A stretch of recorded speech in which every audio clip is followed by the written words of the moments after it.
Benvenuti a questa nostra analisi dedicata a tutti gli appassionati di pesca come noi. Ciao a tutti. Oggi ci concentriamo su un tema che sta davvero cambiando le cose, i motori elettrici e, tutto quello che ci gira intorno, gli accessori nautici. Esatto.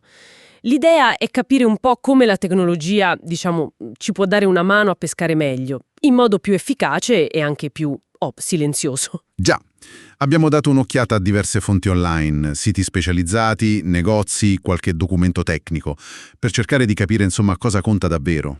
E l'obiettivo alla fine è dare qualche spunto utile.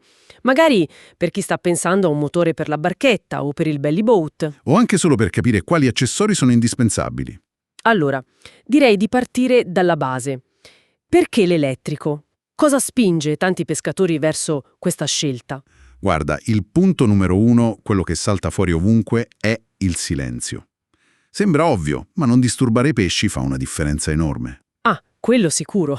Cambia proprio l'approccio. Ma non è solo quello, Va insieme a un controllo, una manovrabilità incredibili, muoversi piano, costanti. Perfetto per la traina, ad esempio.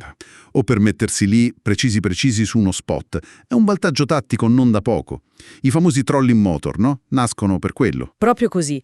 Ti permettono un avvicinamento, una presentazione dell'esca che prima, te li sognavi. E poi sono versatili. Cioè, Li monti un po' dappertutto. Tender, kayak, belly boat. A poppa va bene, ma anche a prua, che per certi tipi di pesca è l'ideale. e non scordiamoci l'aspetto ambientale. Poter entrare in zone protette, dove magari i motori a scoppio sono vietati, apre possibilità nuove. Assolutamente. E aggiungiamoci pure che sono più semplici, dai. Meno manutenzione, meno complicazioni rispetto a un termico, però. Meno cose che si possono rompere, forse. In teoria sì. Quindi, capiti i vantaggi, viene la domanda: ok, ma quale scelgo? Già, come si sceglie quello giusto? Immagino non sia solo potenza, anche se quella conta, ovvio. Va pensata per la barca, per dove si naviga. Certo, pescare in un laghetto non è come andare per mare, ma poi bisogna capire bene la differenza, che non è banale, tra un trolling motor, Quello specifico per pescare. esatto, lento, preciso, e un fuoribordo elettrico, più, generico. Che magari è pensato più come alternativa al benzina per spostarsi. Capito? E ci sono dettagli tecnici da non sottovalutare, mi pare di aver letto. Tipo la lunghezza del gambo. A fondamentale, specialmente se lo monti a prua. Deve essere della lunghezza giusta. Se no, l'elica o esce dall'acqua appena c'è un po' d'onda. E perde spinta, immagino. Esatto, cavita. Oppure, se è troppo lungo, rischi di arare il fondo in acque basse. Bisogna trovare la misura corretta. E l'autonomia? Quello è sempre un punto un po' critico, no? Il tasto dolente per molti. Lì dipende dalla batteria, certo, dalla sua capacità, ma anche da quanto è efficiente il motore.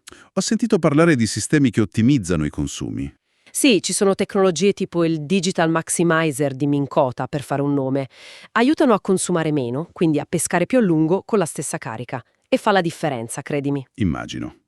E parlando di nomi, ci sono marchi più noti, tipo appunto Minn Kota, Motor Guide. Sì, sono i leader storici forse, ma ce ne sono altri validi. Watersnake, Torquido che fa cose molto potenti. E poi anche i grandi dell'elettronica, Garmin, Lowrance, ora fanno i loro motori da traina. C'è scelta. Ok, ma un buon motore da solo non basta. Serve l'energia, la batteria. È la batteria e il cuore pulsante. È fondamentale e va trattata bene. Carica giusta, manutenzione. Accessori utili lì. Un misuratore di stato di carica è quasi d'obbligo per non restare a piedi. E un'elica di ricambio. Non si sa mai cosa può succedere. Meglio averla. Giusto. E poi tutto il sistema di montaggio. Ho visto piastre a sgancio rapido, supporti specifici per i kayak. Sì, rendono la vita più facile e anche più sicura. E poi non dimentichiamo l'elettronica di bordo. Idroscandaglio, GPS. Spesso usano la stessa batteria del motore, giusto? Molto spesso sì. Quindi l'impianto elettrico va pensato bene nel suo insieme. Anche per la sicurezza, ovviamente. Ecco, la sicurezza. È un tema importante quando si parla di elettricità e acqua. Assolutamente. Esistono normative tecniche specifiche, tipo la IEC 69092-507, che definiscono standard per gli impianti a bordo.